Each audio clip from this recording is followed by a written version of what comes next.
시작하면서 이런 걸 물어보고 싶습니다. 여러분, 우린 누구입니까? 철학적 질문 아닙니다. 단순하게 답변하세요. 우린 누구입니까?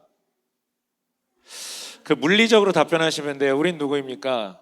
사람입니다. 아, 감사해요. 단순해서 대답한 거 아닐 거예요. 제 마음을 알기 때문에. 우린 사람입니다. 그럼 우리가 믿는 분은 누구십니까?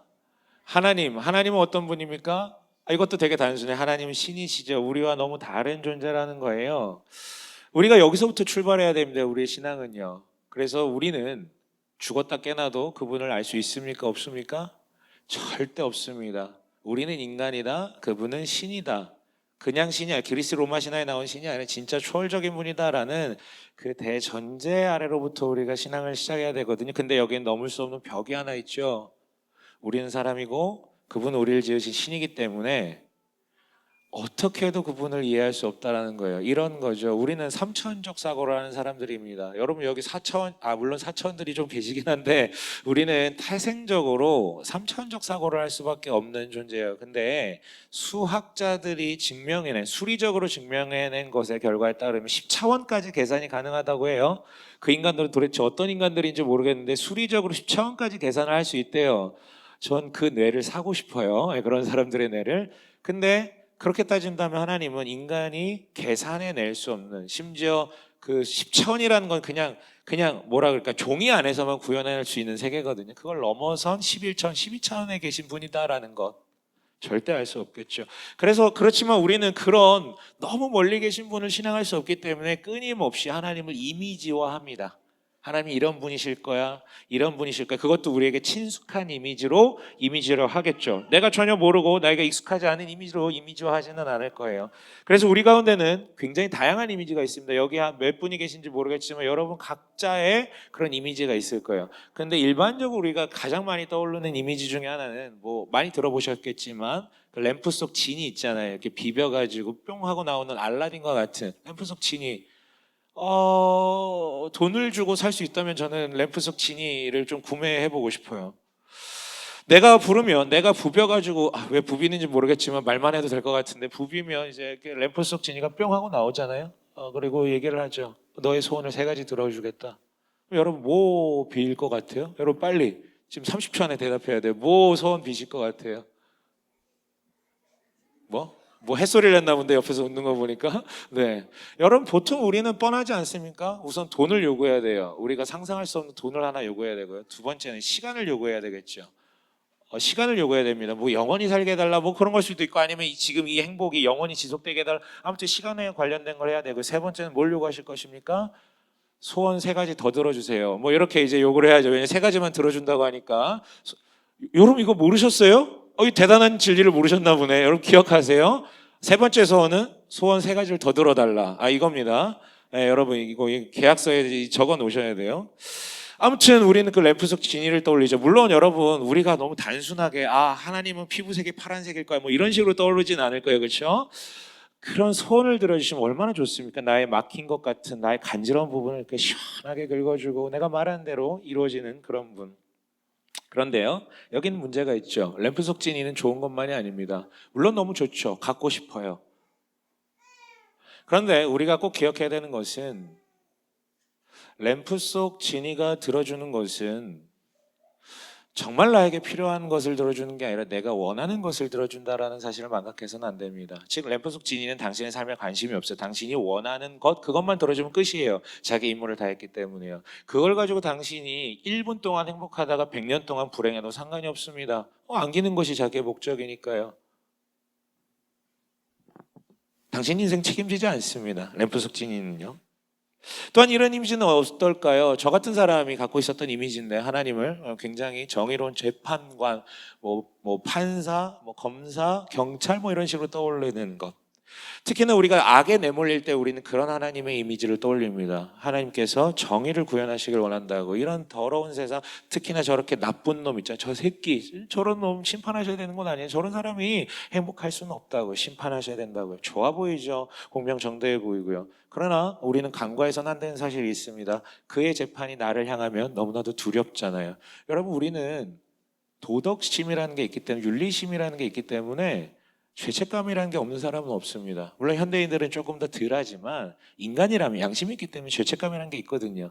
그의 재판의 향방이 나를 향할 때 우리는 두려울 수밖에 없어요. 그래서 재판관이라고 떠올리신 분들은 하나님께 다가가지 않습니다. 좋은 분인 거 알겠는데 대화하고 싶지는 않아요. 집에서까지 나를 재판질하는 그런 분을 만나고 싶지는 않거든요. 물론 조금 더 나아가서 인격적인 어떤 관계를 떠올리는 경우들도 있습니다. 제일 좋은 건 또 인자한 할아버지 상이 있지 않습니까? 허허허허 하면서 이렇게 막. 저희 애들도 이제 두 분의 할아버지를 갖고 계시죠. 갖고 있다라기보다도 갖고 있는 소유물이 아니죠. 두 분의 할아버지가 있습니다. 친가외가. 근데 두 분 다 비슷해요. 만나는 주기는 좀 다를 수 있겠지만 애들이 할아버지 이거 시켜요. 또 부모들이 뒤에서 달려가야 된다. 할아버지 하고 달려가면 오호 하면서 이렇게 안아주죠. 그리고 이렇게 막 들어줘요. 근데 요즘은 들어주지 않습니다. 너무 무거워졌거든요. 근데 여러분 여기서 우리는 주목할 필요가 있어요. 인자한 할아버지 너무 좋죠. 지혜롭고 나이도 있고 또 감사하게 뭐 두 분 다 그래도 용돈 줄 수 있는 돈도 있고요. 너무나도 좋아요. 너무나도 좋지만 중요한 거는 매일 보지 않습니다. 매일 보지 않죠. 그리고 아까 얘기했잖아요. 어렸을 땐 들어라도 줬는데 이제 들어주지도 않으면 관절 다 나가거든요. 못 들어줘요. 못 들어줘요. 인자한 할아버지는 좋아 보이지만 매일 보는 분이 아니라 매일 보게 되면 또 관계가 달라지겠죠. 그리고 나를 들어줄 수 없는 그런 뭔가 제한이 있는 분이에요. 그렇다면 아버지는 어떻습니까? 근데 아버지상은 너무나도 좋거든요. 어제도 우린 나눴지 않습니까? 근데 같은 아버지라도 굉장히 다양한 이미지를 또 투영해요. 근데 우리가 갖고 있는 아버지상에는 이런 아버지가 있어요. 바쁜 아버지죠. 나를 위해 일하는 건 알겠는데 맨날 집에 없어요. 내가 눈 뜨면 이미 출근해 있어요. 그리고 눈 감으면 들어와요. 나를 위해 산다는 건 알겠는데 너무 바빠서 얼굴을 볼 수가 없어요. 물론 얼굴 보는 날이 있습니다. 일요일에 얼굴을 보지만 그날도 그는 정장을 차려입고 교회에 가고 있어요. 좀처럼 만날 수가 없어요. 그리고 월요일엔 또 얼굴을 볼 수가 없고요. 고작 보는 일요일에는 굉장히 근엄한 모습으로 찬송가를 부르고 있습니다. 여러분 어떠십니까? 이 외에도 굉장히 많은 이미지가 있어요. 여러분 제가 이미지를 얘기하는데요. 여러분마다 각자 이미지가 있을 거예요. 그게 뭔지 떠올리셔야 돼요. 왜냐하면 신앙이 성장한다라는 것은, 그리고 제가 설교를 한다라는 것은, 그리고 금요일이든 토요일이든 메시지를 전해주셨던 분들이 하고 싶었던 것은 뭐냐면 여러분들에게 대단한 설교를 하고 싶었던 게 아니라 당신이 떠올리는 하나님의 이미지를 성경에 맞는 이미지로 수정해가는 그 과정을 전달하는 게 설교예요. 그걸 잘하면 좋은 설교죠. 말을 잘하는 게 아니라, 재밌는 게 아니라. 그렇죠? 근데 이미 내게 있는 이미지가 너무 고착화되어 있다면 문제가 생길 거예요. 그런데 하나님은 참 감사하게 그런 우리를 너무 잘 아세요. 가만 놔둬도 자기만의 이미지를 떠올린다. 물론 인간이기 때문에 어쩔 수 없잖아요. 하나님을 마주할 수 있는 능력이 없기 때문에 이미지를 떠올릴 수밖에 없다라는 그런 어떤 제한상을 너무나도 잘 아시고, 물론 그 가운데 하나님은 또 아시는 게 있죠. 그렇게 이미지를 고착화시켜서 자기 머리에 가두고 싶어하는 우리의 욕구도 다 아세요. 근데 상관없어요. 그거 다 인정하시고 다 이해하시지만 그래서 본인을 더 잘 설명하길 원하십니다. 그 방식이 바로 성경이라는 방식을 사용하고요. 성경은 그래서 하나님이 어떤 분이신지를 우리가 이해할 수 있게끔 만드는 아주 좋은 이미지들 굉장히 방방곡곡 숨겨져 있거든요. 그 중에 아주 대표적인 게 어제 나눴던 그 아버지 얘기는 이따가 다시 한번 할게요. 근데 그 외에도 우리가 너무나도 잘 알고 있는 이미지가 바로 목자라는 이미지. 여러분 신앙생활은 이미지 전쟁이에요. 다시 얘기하지만 여러분 머릿속에 있는 그 이미지와 성경의 이미지를 어떻게든 가깝게 만드는 그 투쟁이 바로 우리의 신앙의 여정이라고 생각하시면 돼요. 그래서 오늘 이 목자라는 이미지 한번 주목해 봤으면 좋겠습니다. 여러분 이 목자라는 이미지를 차용한 건 누굽니까? 오늘 이 시를 쓴 사람 누굽니까? 이 시 너무 유명하잖아요. 여호와는 나의 목자시니. 누가 쓴 시입니까? 여러분 어려운 건 묻지도 않죠. 여러분 누굴까요? 다윗이라는 사람이, 여러분 똑똑하고 너무나도 훌륭합니다. 다윗이라는 사람이 썼어요. 근데 여러분 그 다윗은 왜 목자라는 그 단어를 하나님을 드러내는 이미지로 차용했을까요? 이유는 뭘까요? 여러분 그런 생각 안 해보셨어요? 왜요? 너무 단순하게 생각하면 이런 게 있겠죠. 실제 다윗이 목자였거든요. 실제 다윗이 양치는 목자였고, 그러니까 우리가 떠올릴 수 있는 이미지는 내가 평소에 경험하거나 가까웠던 이미지를 떠올려요. 그래서 하나님 아버지라고 얘기할 때도 우리는 자연스럽게 자기도 모르게 자기를 키워줬던 그 아버지의 상을 거기 투영을 하는 경우들이 많은 것처럼요. 실제 다윗이 양을 치는 목자였었기 때문에 목자라는 이미지를 투영했겠죠. 저도 그런 줄 알았어요. 그게 꼭 틀린 답은 아닐 수 있어요. 그런데 이번에 여러분들과 메시지를 나누기 위해서 묵상을 하다가 좀 다르게 보게 된 것 같아요. 하나님이 목자 같은 분이셔서 목자신이라고 얘기한 걸까? 다윗은 여러분 철저히 구약의 인물입니다. 그리고 구약 사람들은 십계명에 준해서 자신의 신앙을 향유해 왔고요. 십계명이라는 것에는 우리가 잘 알고 있는 여호와의 형상을 만들지 말라라는 것과 그 이름을 망령되이 일컬지 말라라는 것이 있어요. 그것이 어떻게 그들의 삶의 실제로 그들의 신앙 상태에 어떻게 구체적으로 적용된지 모르겠지만 어쨌든 굉장히 조심스러워했을 거라고요. 하나님에 대해서 쉽게 표현하지 않았을 거라고요. 그런 맥락에 다윗에게 빙의 돼서 한번 떠올려 보니까 다윗이 표현하고 싶었던 것은 하나님의 목자와 같다라는 데 방점이 있는 게 아니라 다름 아닌 자기가 수년 동안 십수년 동안 쳐왔던 양의 모습이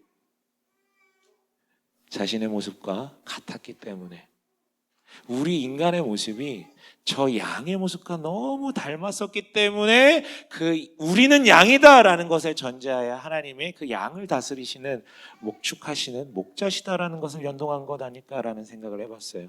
그리고 저는 이게 틀림없다라고 여겨집니다. 여러분 목자에게 집중하지 마시고요. 먼저 집중해야 될 것은 양이에요. 양. 양이 어떤 존재인데요. 이 얘기는 종종 했던 것 같습니다. 세 가지를 말씀드릴 건데요. 하나는 되게 종종 말씀드렸던 건데 양은요. 우리가 떠올리는 그 양 있잖아요. 털이 복슬복슬한 그런 양은요. 그 되게 지독한 근심입니다. 앞을 잘 못 봐요. 멀리 못 봅니다. 진짜 마이너스 몇 될 정도로 멀리 보지 못해요. 근시안적입니다. 그래서 위험하죠. 사망의 음침한 골짜기로 그냥 알아서 가게 되는 존재, 거기 뭐가 있는지 모르고 그냥 풀 따라 가다 보면 가게 된다고요. 두 번째 문제는요. 학습 능력이 굉장히 떨어져요. 양은 IQ가 굉장히 떨어집니다. 우리가 생각한 포유류들 중에 가장 하급에 있는 존재예요. 여러분 서커스 할 때 양을 가지고 이렇게 하는 거 보셨습니까? 걔네 너무 흔해서 안 쓰는 게 아니라 멍청해서 못 쓰는 거예요. 아무리 뭐 파블로프의 개처럼 뭘 먹이면서 해도 얘네 안 되는 거예요. 학습이 안 돼요. 그러니까 옳고 그름도 구분을 못하고 학습이 안 돼요. 세 번째로 양은요. 여러분 양 생각하면 우리는 양 되게 하얗고 근데 실제 목장 가보세요. 겁나 더러워요. 진짜 시꺼매요. 저걸로 양모를 만드는 거였어? 뭐 그런 생각이 들 정도 진짜 더럽습니다. 양은요. 그리고 더 큰 문제는 털이 복슬복슬하잖아요. 우린 그게 양의 어떤 능력처럼 보이고 굉장히 아름다워 보이고 그래서 따뜻하게 양하면 따스함을 떠올려요. 양하고 되게 비슷한 염소라는 동물을 우리는 그렇게 좋아하지 않아요. 왜냐면 걔는 털이 그렇게 복슬복슬하지 않거든요. 양은 그래서 우리가 사랑하는데 그 털이 문제예요. 양은 벌레가 엄청 꼬입니다. 진짜 엄청 그리고 그 벌레가 꼬이는 가장 근원은 털 때문이에요. 우리가 그 좋아하는 양의 능력이라고 믿는 그 털이 엄청나게 더럽게 만들어요. 벌레도 꼬이게 만들고요. 그 털에 어마어마한 오물들이 자기 똥도 늘 묻어 있죠. 근데 깨끗하게 못 해요. 그냥 그렇게 살아요. 여러분 그거예요. 지독하게 근시안적이고요. 학습 능력이 떨어져서 옳고 그름을 구분하지 못하고 무엇보다 너무 더러워요. 목자가 본 양의 모습은 목축 생활을 하면 양은 그렇게 보여요. 근데 목축 생활을 안 하고 동물원에 가면 양은 너무나도 아름다워 보이죠. 근데 목자 생활을 하면 양의 정체는 그렇게 밝게 됩니다. 거기에 자기 모습이 보였던 거예요. 거기에요.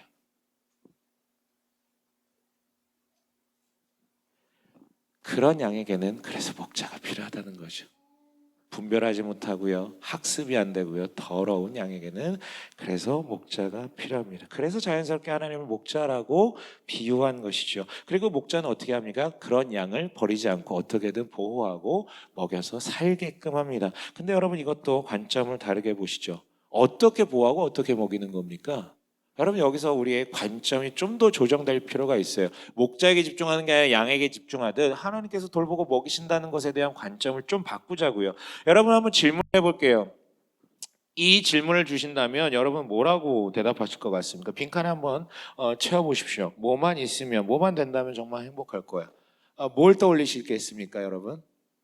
뭐 있으면 될 것 같아요? 뭐 있으면 행복할 것 같습니까? 머릿속에 한번 떠올려 보세요. 저것만 준다면 난 진짜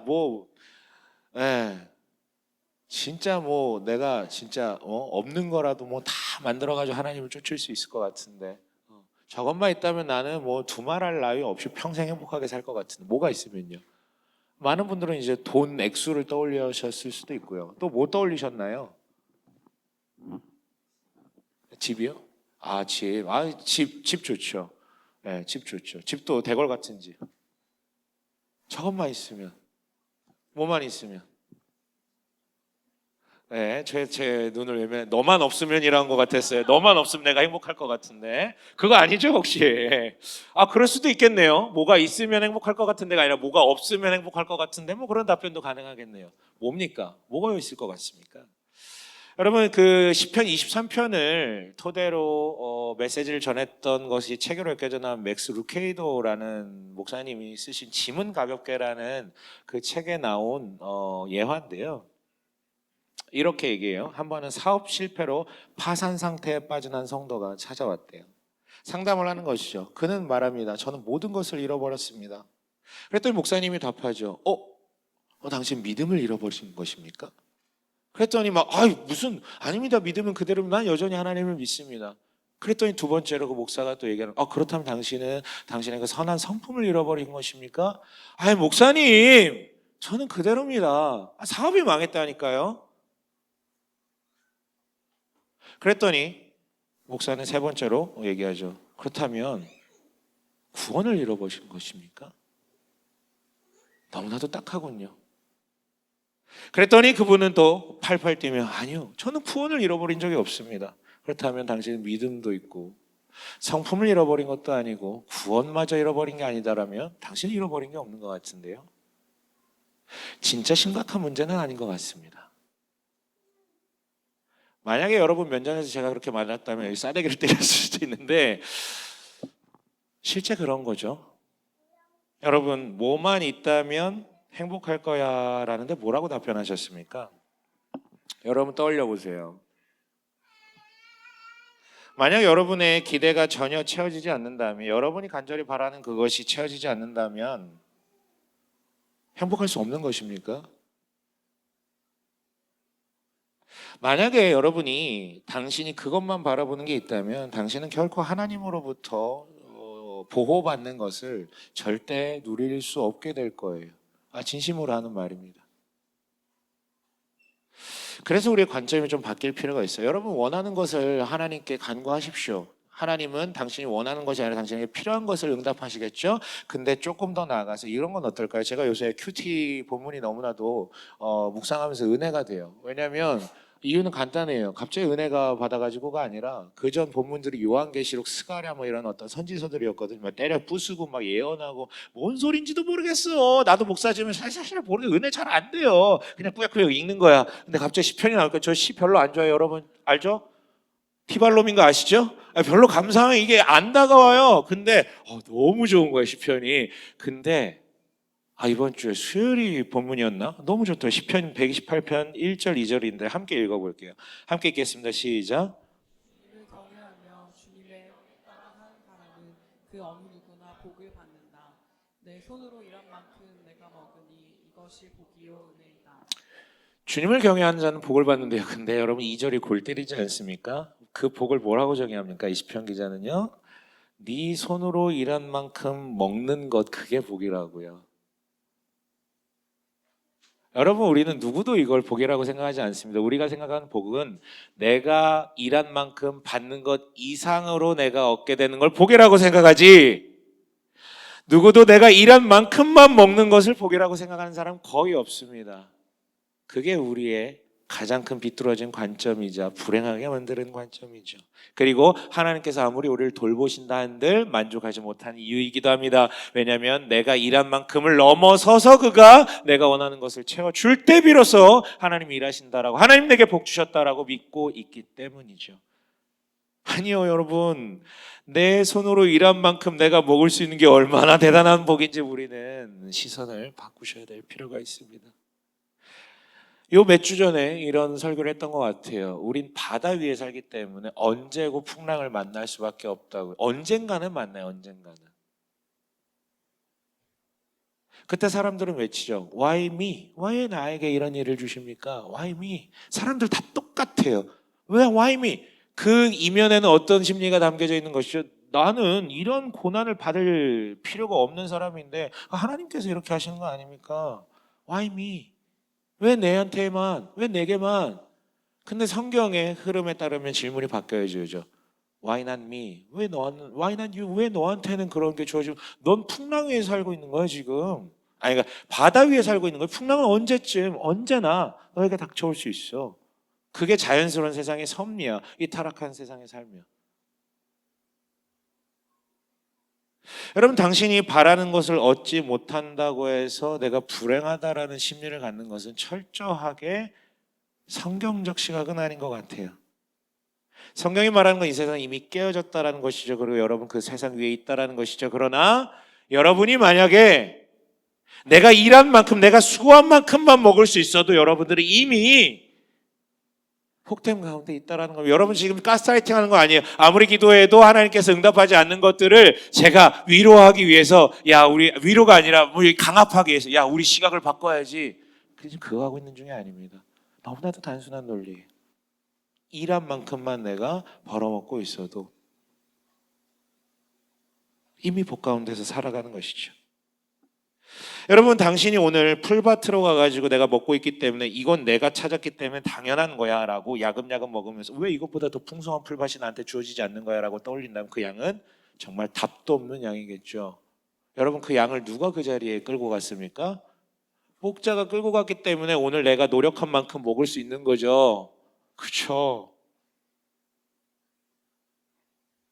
그게 바로 이미 주어진 목자이신 하나님의 은혜와 돌봄 가운데 사는 것입니다. 여러분 당신이 뭐뭐뭐만 있으면 행복할 거야 라고 말하는 당신이 원하는 것이 아니라 당신에게 필요한 것으로 이미 보호하시고 먹이고 계시다라는 것이죠. 만약에 이게 지금 나에게 안 다가온다면 여러분 우린 다시 처음으로 돌아가야 됩니다. 나는 인간이다. 아니 우리 시편 다윗이 얘기한 것처럼 나는 양이다. 이게 안 되니까 그 다음으로 못 넘어가는 거예요. 내가 양인 걸 주목하지 못하니까 인간인 척하니까 내가 목자인 척하니까 그 다음으로 못 넘어가는 거예요. 나는 이거보다 더 받을 자격이 있어. 내가 원하는 거 저걸 들어줘야만 나는 하나님이 나를 사랑하시는 거고 나는 복된 자야. 아니 내가 양이라니까요. 양에서부터 출발해야 그가 목자 되심이 정말 드러나게 되는 것입니다. 여러분 하나님의 이미지를 구성하기 전에 당신의 이미지가 뭔지 한번 먼저 그것에 주목해 보십시오. 그리고 여러분 이게 끝이 아닙니다. 다윗은 이렇게 찬양하죠. 그렇게 하나님을 목자로 자신의 양을 비유한 그는 이어지는 고백에 뭐라고 합니까? 1절 다시 한 번만 읽어볼게요. 1절이요. 시편 23편 1절이요. 자 함께 읽습니다. 시작.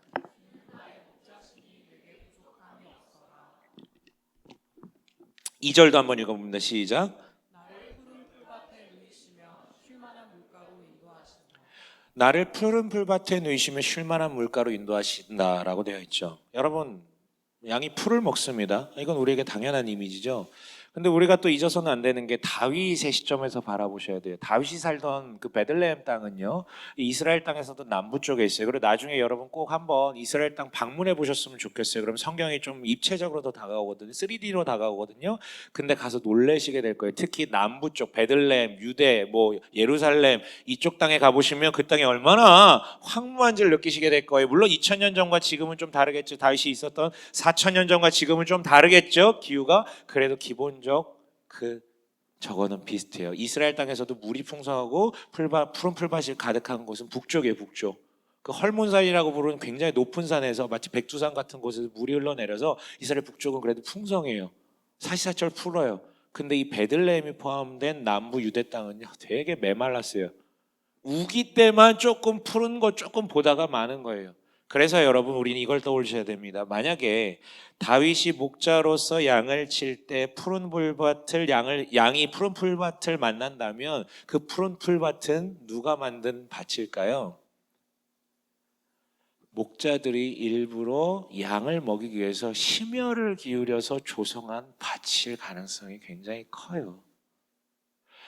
사방이 풀러서 여기 양을 먹이고 나서 다 먹으면 저쪽으로 끌고 가면 그런 때가 아니에요. 베들레헴은 일부러 정말 치밀한 계획하에 여기 먹으면 그 다음 그걸 치밀하게 계획해가지고 조성해낸 푸른 불밭으로 인도해 가는 거라고요. 여러분 그걸 떠올리셔야 돼요. 하나님은 정말로 나의 목자신데요. 그가 나를 푸른 풀밭에 누이시며 쉴만한 물가로 인도하기 위해서 내가 태어나기 전부터 나의 삶을 바라보며 가장 좋은 방법으로 고민해 가며 인도해 가고 계신다라고요. 땀 흘려 준비해 놓은 곳이라고요. 여러분, 마찬가지로 내가 오늘 내 땀을 흘려 수고한 만큼 먹을 수 있는 거, 그걸 넘어서 내가 진짜 오늘 하루를 먹고 마실 것이 있다라고 확인될 수 있다면, 그거 여러분, 이 깨어진 세상, 이 바다 같은 세상에서 하나님께서 여러분들을 인도해 내셨기 때문에, 이끌어 가고 계시기 때문에 우리가 오늘 마주할 수 있는 것입니다. 여러분, 원하는 것을 주시는 것, 그것에 대해서도 간구하십시오. 그것을 덮으라는 게 아닙니다. 그러나 우리의 시작점은 내가 양이라는 것. 그리고 나는 사실 너무나도 더럽고 먹을 수 있는 능력도 없지만 내가 오늘 먹는 것은 이미 나를 보호하고 계시다라는 그 전제하에 시작될 때 우리의 신앙은 풍성해질 수밖에 없습니다. 그리고 여러분, 이게 복음 아닙니까? 이미 그가 나를 위해 복된 일을 다 하셨고 기다리고 계시다라는 사실이요. 예수를 떠올려 보십시오. 우리는 더럽습니다. 우리는 양입니다. 나쁜 짓 많이 해서가 아니라 그냥 그 털 때문에 더러움이 계속 꼬일 수밖에 없는 그런 양이라고요. 근데 그런 우리를 위해 예수께서 오셨고, 예수께서 죽으셨고, 예수께서 부활하셨습니다. 이게 복음입니다. 그리고 그 복음의 논리는 여전히 우리에게도 주어집니다. 여러분, 그 이미지로, 즉 내가 양이라는 그 이미지의 근간에서 하나님을 떠올리십시오. 그렇다면 너무나도 감사할 것입니다. 그런데 여기 성경에 소개하는 또 다른 좋은 이미지가 있겠죠. 심지어 예수께서 직접 그 이미지로 소개해 주셨어요. 그게 바로 어제 나눴던 그 소위 말해서 두 탕자를 데리고 있던 선하신 자애로운 아버지에 대한 비유예요. 그리고 어제 목사님께서 얘기하셨던 건 너무나도 좋습니다. 그리고 조금 더 그 어떤 감흥을 느끼고 싶다면 팀 켈러가 쓴 탕부 하나님이라는 책, 되게 얇아요. 그럼 어렵지 않습니다. 어제 설교하셨던 내용도 그 책에 꽤 많은 부분을 빌려가지고 설교를 한 거거든요. 물론 그 팀 켈러 목사님도 그 이전의 선배 것들을 많이 빌렸겠지만, 여러분 그 책 추천합니다. 꼭 한번 읽어보세요. 근데 저는 오늘 더 주목하고 싶은 것은, 어제는 이제 첫째 아들에 주목했다면, 첫째 아들이나 둘째 아들이나 결국 다 뭡니까? 결국 이 안에 있던 저 밖으로 떠났던 둘 다 정체성은 똑같죠. 아버지로부터 도피하고 싶었던. 근데 어쨌든 첫째 아들에게도 주목했잖아요. 저는 오늘 둘째 아들에게 대해서 조금 더 여러분들과 나누고 싶은 부분이 있어요. 여러분, 둘째 아들 주목해 보십시오. 그는 떠나버렸습니다. 아버지에 대해서 오해했기 때문이죠. 아버지에 대한 상을 잘못 갖고 있었기 때문이죠. 아버지는 나를 억압한, 내 자유를 억압하는 양반이다라고 생각을 해서 위협해가지고, 사실 말도 안 되는 거거든요. 근데 위협해가지고 유산을 받아내서 떠나버립니다. 허랑방탕하게 살죠. 그리고 어떻게 됩니까? 돈이 다 떨어지니까 자기랑 같이 놀던 친구들이 다 떠나게 됩니다. 자기에게 남은 게 없어요. 그래 어디까지 추락하게 됩니까? 돼지 밥 먹는 데까지 추락하게 됩니다. 유대인들은 돼지를 키우지 않습니다. 왜냐하면 율법에서 금하고 있고 부정한 동물이기 때문에. 근데 유대 출신이, 물론 그가 의롭게 살지는 않았지만 유대 출신의 그 둘째 아들이 돼지 밥을 먹는다라는 것은 단순하게 인간 이하의 삶을 살고 있다는 걸 넘어서 그냥 진짜 갈 때까지 갔다라는 거예요. 근데 거기서 깨닫게 되죠. 뭘 깨닫냐면 아버지를 다시 떠올리게 됩니다. 물론 양심이 있기 때문에 내가 돌아가면 나를 아들로 받아줄 걸 기대한 게 아니라 자기가 봤던 아버지가 생각이 나는 거예요. 왜냐하면 자기 종들에게도 좋은 것으로 대접했던 그 인자했던 아버지의 모습이 떠올라. 하지만 양심이 있기 때문에 아들로 받아들여 달라고 할 수는 없지만, 그래도 내가 종으로 받아들려고 한다면 그분은 종에게도 후대하시는 분이기 때문에 그분은 나에게 잘해줄 거야. 그 기대감을 가지고 갑니다. 그제서야 떠오른 거예요. 아버지가 어떤 분이신지. 하나님 종으로 받아들여 달라는 각오를 가지고 가셔. 근데 우린 이미 알고 있지만 그 아버지는 어떻게 합니까? 이제나 저제나 이미 매일 나와가지고 그걸 기다리고 있었어요. 그리고 아들이 오죠. 어떻게 합니까? 그 문맥에 따르면 그는 버선발로 먼저 뛰어가서 그를 안아줍니다. 여기서 우리는 주목해야 되죠. 어제 목사님도 말씀하셨지만요. 우리 같으면 어떻게 할 것 같습니까? 이 새끼 이대로 두면 안 됩니다. 그렇죠? 돌아왔지만 받아줄 거긴 하지만 이렇게 두면 안 돼요. 이게 책상 앞에 앉겠죠. 계약서를 꺼낼 거예요. 각서 쓰라고. 너 지금 이런 짓 했고 이런 짓 했고 이런 짓 했잖아. 이거 안 하겠다라고 각서를 써라. 그럼 내가 너를 내 아들로 받아들일게. 저 같으면 그렇게 했어요. 그 정도만 해도 정말 훌륭한 아버지죠. 여러분, 유산 달라 그런 것은 어제도 간단하게 설명하셨지만 그 당대 문화에 의하면, 율법에 의하면 성문 밖으로 끌어내서 돌로 쳐 죽여야 되는 형벌을 받아야 되는 인간이었어요. 그러나 살려줬고요. 다 쓰고 온 개를 그대로 받아들일 수는 없습니다. 근데 그 아버지는 있는 그대로 받아들이셨어요. 여러분 여기서부터 출발해야 됩니다. 우리의 아버지는 그냥 아버지, 바쁜 아버지가 아니라 일요일만 양복 입고 나타나고 주중에 뭐 하는지 모르겠는 그런 아버지가 아니라 진짜 자유로운 아버지입니다. 있는 그대로 받아주시는 아버지입니다. 우리가 아무리 더러운 양과 같은 존재일지라도, 벌레가 계속 꼬여서 스스로 더러움을 만드는 존재일지라도, 스스로 씻어낼 수 없는 존재일지라도 있는 그대로 받아주시는 아버지가 맞습니다. 여러분 여기서부터 시작할 때 우리의 마음은 따뜻해지겠죠. 하지만 우리가 망각해서는 안 되는 게 있습니다. 망각해서는 안 되는 거예요. 아버지의 비유는 여기서 끝이 아닙니다.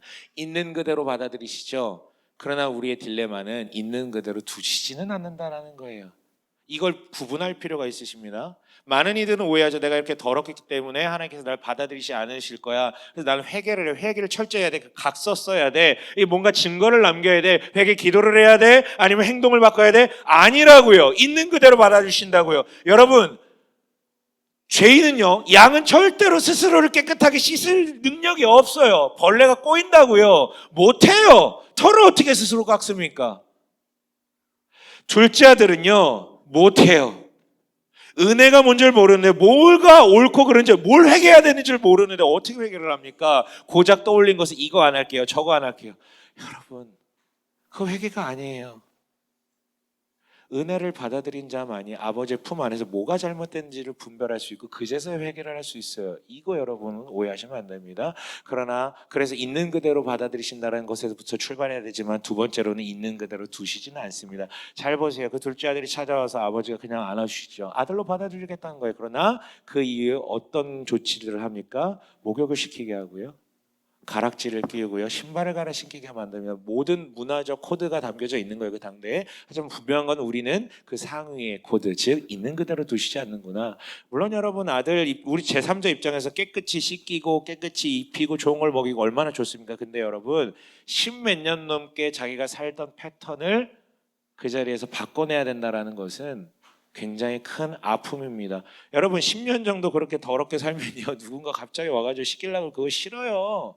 싫어요. 아무리 그게 좋은 것이라고 머릿속으로 알더라도 갑자기 내 삶을 터치하려고 하면 싫단 말이에요. 그래서 또 많은 이들이 오해하죠. 있는 그대로 받아주신다면서요. 있는 그대로 두셔야지 사랑의 아버지 아닙니까? 왜 나를 자꾸 건들려고 하십니까? 왜 간섭하려고 하십니까? 아니요. 있는 그대로 받아주시지만 있는 모습 그대로 두시진 않아요. 여러분들은 푸른 초장으로 실만한 물가로 어떻게든 인도해 가신다라는 것입니다. 당신의 아들에 걸맞게끔 그 복음을 누릴 수 있게끔 계속 바꿔보시죠. 여러분 그것을 받아들일 때 우리는 자녀다집니다. 말씀을 좀 마칠게요. 네. 어제도 그렇고 그제도 그렇고 말씀 참 좋았지만 너무 긴 게 우리의 호흡을 끊어냈잖아요. 저는 시간으로 승부하겠습니다. 시간으로 승부할게요. 사실 여러분 설교 준비할 때 사실 그 정도 양 준비하는데 다 후려치는 거예요. 여러분 주일에 그렇게 뭐 1시간 반 이렇게 설교하면 다 떠날 거 제가 너무 잘 알고 있기 때문에 여러분들한테 맞춰서 물론 더 대단한 분들이었지만 그래서 여러분 두 가지를 여러분에게 권면하고 싶어요. 이번 수련을 통해 저는 분명히 때를 따라 돕는 은혜가 있었다라고 믿습니다. 그리고 관련한 변화를 요청할 거예요. 그리고 저를 통해서 두 가지를 요청드리고 싶습니다. 복음이 보다 더 여러분 안으로 흘러가길 하나님께서는 원하실 거고요. 그리고 두 번째로는 여러분을 통해서 밖으로 흘러가길 원하실 거예요. 그래서 두 가지를 제안하고 싶은 건데요. 첫 번째는 여러분 안에 복음이 더 충분하게 충만하게 흘러가서 여러분들 더 풍성하게 만들기 위해서 이렇게 얘기하고 싶어요. 결론은 이겁니다. 여러분의 하나님에 대한 이미지가 더욱더 확장됐으면 좋겠어요. 자신이 양이라는 이미지는 더 확고해지고 동시에 여러분이 갖고 있었던 하나님의 이미지는 좀 더 확장됐으면 좋겠어요. 금요일, 토요일, 오늘까지도 그 얘기를 드리고 싶은 것입니다. 이미지 전쟁이라니까요. 호세아서 6장 3장에 아주 아름다운 구문이 있습니다. 함께 읽어볼게요. 시작. 우리가 주님을 알자, 애써 주님을 알자. 새벽마다 여명이 오듯이 주님께서도 그처럼 어김없이 오시고 해마다 쏟아지는 가을비처럼 오시고 땅을 적시는 봄비처럼 오신다. 호세아는 고백합니다. 우리가 주님을 열심히 알자. 그는 굉장히 다채로운 면모 그리고 그때마다 필요한 어떤 비들로 계속해서 오신다고요. 그 계절에 맞는 하나님의 모습을 우리가 더 맞이하고 풍성해질 준비를 할 필요가 있다고요. 이것을 위해서는 그분을 더 열심히 알자라고 선언하고 있죠. 여러분, 그분의 모습은 다시 얘기하자면 우리는 인간이고 그분은 하나님이시기 때문에 절대 우린 그분의 모습을 한 번에 다 알 수도 없고요. 평생에 걸쳐도 다 알 수가 없습니다. 그러나 주님께서는 여러분이 성장하고 더 풍성해지기를 원하시기 때문에 그때그때마다 본인의 면모를 굉장히 다양하게 드러내세요. 뭘 통해서요? 그 통로는 가장 주요한 우리가 모두가 동의할 수 있는 객관적인 통로는 하나가 있습니다. 바로 말씀이죠. 이를 위해서 권면드립니다. 여러분, 하나님은 그 말씀을 통해서 자신이 어떠하신 분이신지를 우리에게 끊임없이 소개해요. 그래서 우리도 끊임없이 그 말씀을 마줘야 되고 주일에 한 번 설교 듣는 것으로는 절대 되지 않습니다. 6일 동안 여러분이 이미 하나님에 대한 이미지를 고착화 된 상태로 이 자리에 와가지고 말씀을 드릴 거기 때문에 제가 뭐라고 설교를 하든 여러분이 이미 갖고 있는 이미지로 그 설교를 드러낼 자신이 있거든요. 주일날 한 번 듣고 끝낸다? 수련회 한 번 와가지고 빡 맞고 절대 그런 인간은 없습니다. 매일 말씀을 마주하셔야 돼요. 그래서 여러분 부디 이번 수련회 이후에 그 말씀을 가까이 하십시오. 교회는요 늘 준비되어 있어요. 큐티와 통독이라는 과정을 갖고 있습니다. 숲을 보든 나무를 보든 상관없습니다. 여러분 말씀을 매일 가까이 하시는 훈련이 필요해요. 동참하셨으면 좋겠어요. 연초에 많이들 동참하셨죠. 지금 그 3분의 1밖에 남지 않았어요. 이 남은 자들 너무나도 귀한데 괜찮습니다. 괜찮아요. 그거 다 예상됐었어요. 여러분 저 누구 왜 이 사람이 이번에 또 안 하지? 아니, 그런 생각하지 않아요. 당연한 결과라고 저는 생각을 해요. 비난하지 않습니다. 저 역시도 맨날 유혹당하니까요. 그런데 이번 수련회 때 은혜가 있었다면 내가 몰랐던 하나님에 대해서 다시 깨달았다면 그게 지속돼야 됩니다. 그래서 여러분 9월부터는 또 통독과 큐티를 신청을 받을 거예요. 일부러 수련회 이후에 신청받으려고 밀어놨어요.